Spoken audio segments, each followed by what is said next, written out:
નમસ્કાર વિદ્યાર્થી મિત્રો, આપ સર્વે મિત્રોનું સહૃદય હાર્દિક સ્વાગત છે આપણી પોતાની યુટ્યુબ ચેનલ એવી ગુરુ જ્ઞાન શાળાની અંદર. તો વિદ્યાર્થી મિત્રો, આજના આ વિડીયોની અંદર આજે આપણે ધોરણ 9 વિષય હિન્દી વિષયની અંદર ચેપ્ટર નંબર 9 જે છે નિર્ભય બનો, એ ચેપ્ટરનું આજે આપણે સ્વાધ્યાયનું સંપૂર્ણ સોલ્યુશન આ વિડીયોની અંદર જોવાના છીએ. તો વિડીયોને તમારે છેલ્લે સુધી સ્કીપ કર્યા વગર પૂરેપૂરો જોવાનો છે. અને હા મિત્રો, જો તમે ચેનલ ઉપર નવા હોય અને ચેનલને હજુ સુધી સબસ્ક્રાઇબ ના કરી હોય તો અચૂકથી સબસ્ક્રાઇબ કરી દેજો, કારણ કે આવનારી પરીક્ષાઓની અંદર અમારી ચેનલ તમને ખૂબ જ ઉપયોગી રહેવાની છે. તો હવે જોઈએ આપણું સ્વાધ્યાય. સ્વાધ્યાયમાં સૌપ્રથમ છે ફર્સ્ટ કે નિમ્નલિખિત પ્રશ્નો કે उत्तर 5-6 वाक्यों में लिखिए. यानी कि मोटा प्रश्न છે. पहलो, प्रियदायको सभी लोग क्यों प्यार करते थे. એમાં છે प्रियोदा सेवाभावी लड़का था. प्रियोदा लड़की नहीं है, પણ કોણ है? लड़का है. प्रत्येक रविवार को वह सन्यासी आश्रम के लिए बुढ़िया वसूलने निकलता था. स्कूल का कोई छात्र या शिक्षक बीमार हो जाए तो प्रियोदा अपने साथियों के साथ उसकी देखभाल के लिए पहुंच जाता था. वह ठीक हो जाए तब तक सेवा करेंगे. अपने साथियों के साथ अच्छा व्यवहार करता है प्रियोदा. वह उनके गुणों को विकसित करता है और निर्भय बनाता है. किसी को बारे में अपशब्द बोलना उसे पसंद नहीं है. इस प्रकार प्रियोदा की सेवा भावना तथा स्वभाव के कारण उसे सब प्यार करते थे. जो આપણો સ્વભાવ સારો હોય તો આપણે બધાને ગમીએ, અને આપણો જો સ્વભાવ જ કાગડા જેવો હોય તો આપણે કોઈને ના ગમી શકીએ. ये છે प्रियोदा के दल के 3 स्वरूप सदस्यों के नाम और उनकी विशेषताएं बताइए. તો જોઈ શકો છો વિદ્યાર્થી મિત્રો, આ સંપૂર્ણ પ્રશ્નોના જવાબો છે એ તમને સંપૂર્ણ આપેલા છે. તમારે વિડીયો સ્ટોપ કરીને સંપૂર્ણ પ્રશ્નોના જવાબો ધ્યાનથી વાંચી લેવાના છે, પછી જ લખવાના છે. जो है प्रियोदा की टोली कौन कौन से सेवा का भावी कार्य करते थे, એનો પણ સંપૂર્ણ જવાબ છે, જોઈ શકો છો. અડધો જવાબ આ પેજ ઉપર છે અને નેક્સ્ટ પેજ ઉપર પણ તમને જવાબ આપેલો છે, સંપૂर्ण જવાબ. હવે છે ચોથો કે मनमोहन को तैरना सिखाने की जिम्मेदारी किसको सौंपी गई थी. तो मनमोहन को तैरना सिखाने की जिम्मेदारी दल के सदस्य सूर्यनारायण को सौंपी गई. सूर्यनारायण रोज 100 दंड बैठक करता था. वह मजबूत था. दल के सदस्यों को वही तैरना सिखाता था. सूर्यनारायण ने कहा कि एक दिन उठकर पानी में फेंक दूंगा तो खुद ही खुद तैरने लगोगे. આગળ જોઈએ. આગળ છે પાંચમો કે ઇબ્રાહિમ ने किस बात के लिए माफी मांगी. જે ઇબ્રાહિમ નામનો છોકરો હતો એમને કઈ વાત ઉપર માફી માંગી.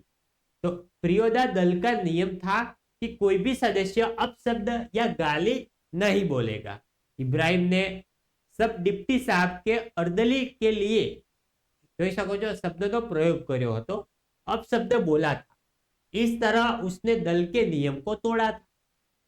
प्रियोदा के फॉल्ट कहने पर उसे अपनी गलती का एहसास हुआ, इसीलिए अपनी गलती के लिए उसे माफी मांगनी पड़ी थी. छठो है कि अपशब्द न बोलने के बारे में क्लब का क्या नियम था. तो प्रियोदा वाली के शिष्टाचार को महत्व देता था. उसका नियम था कि कोई भी सदस्य अपशब्द या गाली नहीं बोलेगा. अपशब्द या गाली देने पर हॉल्ट बोलकर चेतावनी दी जाती थी. 10 से अधिक बार अपशब्द या गाली निकाले तो क्लब से उसे दूर किया जाता था. इस प्रकार कठोर नियम थे प्रियोदा के संगठन के, जो क्लब था उनका. હવે છે निम्नलिखित प्रश्नों के एक एक वाक्य में उत्तर लिखिए. જોઈએ पहलो कि प्रियोदा दल के सदस्यों को शनिवार को कहाँ एकत्र होते थे. तो प्रियोदा दल के सदस्य शनिवार की शाम को परमान नदी के उस पार बालूचार पर एकत्र होते थे. ये है कि स्कूल की छुट्टी के बाद सभी सदस्य मिलने पर क्या करते थे. तो स्कूल की छुट्टी के बाद सभी सदस्य मिलने पर रविवार का प्रोग्राम तय करते थे. आगे જોઈએ. आगे से तीजो के मनमोहन ने प्रियोदा के पहले प्रश्न के उत्तर में किस भारतीय महापुरुष का नाम लिया.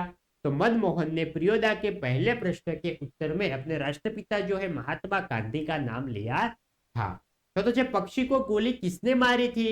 तो पक्षी को गोली सब डिप्टी साहब ने मारी थी. पांचवा है प्रियोदा के मुंह से हॉल्ट शब्द क्यों निकला. तो साला शब्द बोलने पर इब्राहिम को उसकी गलती का एहसास कराने के लिए प्रियोदा के मुंह से हॉल्ट शब्द निकला था. आगे જોઈએ. આગળ છે છઠ્ઠો कि निम्न सड़कों के दोनों ओर कौन से वृक्ष थे? तो सड़क के दोनों ओर पीपल के बड़े बड़े महाकाय वृक्ष थे। હવે છે ત્રીજો કે નિમ્નલિખિત પ્રશ્નો के उत्तर 2-3 वाक्य में लिखिए। पहलो, कस्बे के अधिकांश लोग प्रियोदा और साथियों को क्यों पहचानते थे? तो प्रियोदा की टोली रविवार को सन्यासी आश्रम के लिए भुटिया भोगकर लाते थे। स्कूल के किसी छात्र या शिक्षक बीमार पड़ते तो सेवा करते थे। उनके इसी सेवा भाव के कारण कस्बे के अधिकांश लोग प्रियोदा और उनके साथियों को पहचानते थे। आगे જોઈએ આગળ છે બીજો કે પ્રિયોदा की टोली शनिवार को स्कूल में छूटने के बाद क्या करती थी? तो शनिवार को स्कूल के छूटने के बाद प्रियोदा की टोली बालूचार पर जमा होती थी। खेलकूद गाने बजाने के बाद रविवार की सेवा का कार्यक्रम तय करते थे। હવે છે ત્રીજો કે मनमोहन को तैरना सिखाने के बारे में सूर्यनारायण ने क्या कहा था? તો આ પ્રશ્નનો જવાબ આપણે આગળ મોટા પ્રશ્ન પણ જોઈ ગયા છીએ અને અહીંયા મિત્રો ટૂંકમાં તમને પૂછવામાં આવેલો છે। તો જોઈ શકો છો તમારે સંપૂર્ણ પ્રશ્નનો જવાબ તમને આપેલો છે, જે તમારે વિડીયો સ્ટોપ કરીને સંપૂર્ણ એકવાર વાંચી લેવાનો છે, પછી લખવાનો છે। આગળ જોઈએ ચોથો कि पुल के पास गाड़ीवान क्या कर रहा था? तो प्रियोदा के दल के साथी घर लौट रहे थे। उन्होंने देखा कि पुल के पास एक गाड़ीवान लीन होकर लोकगीत गा रहा था। पांचवो છે मनमोहन को भय दूर करने के लिए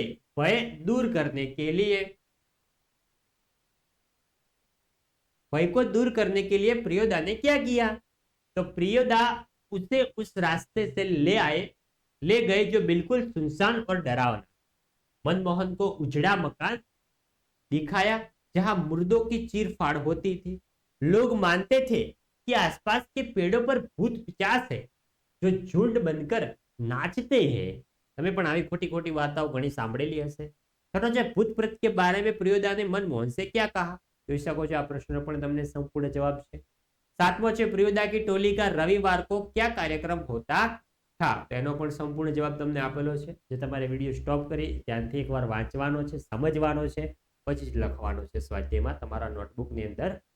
હવે છે ચોથો કે निम्नलिखित वाक्यों के आशय स्पष्ट कीजिए। पहलो, सूरज पश्चिम की ओर झुक गया।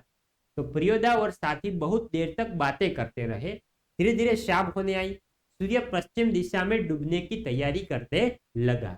बीजो से 10 और देश का काम करने वाला तो खुद भूत होता है, उसको भूत क्या कर सकता है? तो 10 और देश का काम करने वाला समय असमय बाहर जाना पड़ता है।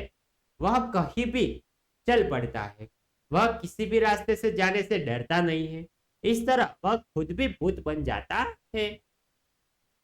तुमको भी 10 और देश का काम करने के लिए इसी तरह भूत बनना है, इसीलिए तुम्हें निर्भय बनना चाहिए।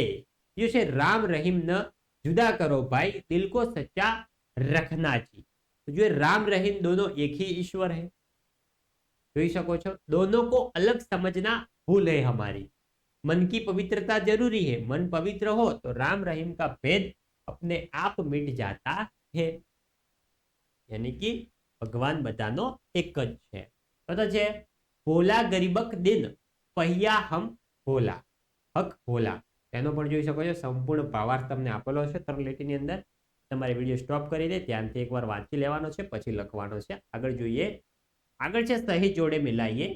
તો પહેલો છે मनमोहन, તેની સામે આવશે 5 हैजे से डरने वाला। मनमोहन तो આવશે हैजे से डरने वाला। બીજો છે प्रियव्रतराय, प्रियव्रतराय अंदर આવશે ચોથો मैट्रिक का विद्यार्थी। ત્રીજો છે सूर्यनारायण, सूर्यनारायण ની અંદર શું આવશે? તો सूर्यनारायण एक हट्टा कट्टा पहलवान। ચોથો છે डिप्टी का अर्धली, જે डिप्टी હતા એમના अर्धली, તેની અંદર આવશે पे खजड़ा। परमान, परमान તો એની અંદર આવશે પાંચમો જે પરમાન છે તેમાં આવશે એક નદી। પરમાન જે હતું એક નદીનું નામ હતું।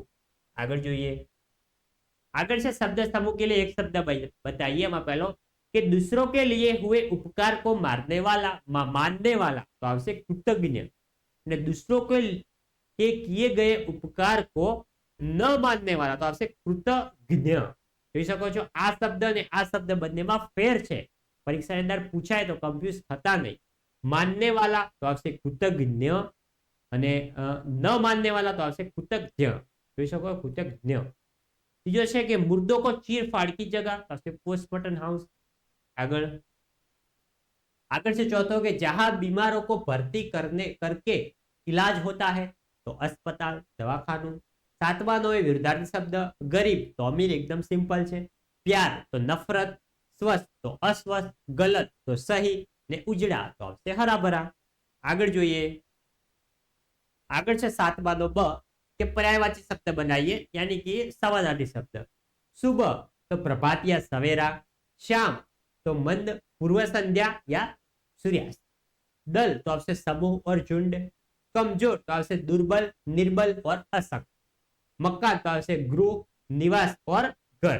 तो विद्यार्थी मित्रों, आ हतुं आपणुं धोरण 9 विषय हिंदी विषयनी अंदर चेप्टर नंबर 9 जे छे निर्भय बनो एनु मित्रों स्वाध्यायनुं संपूर्ण सोल्यूशन।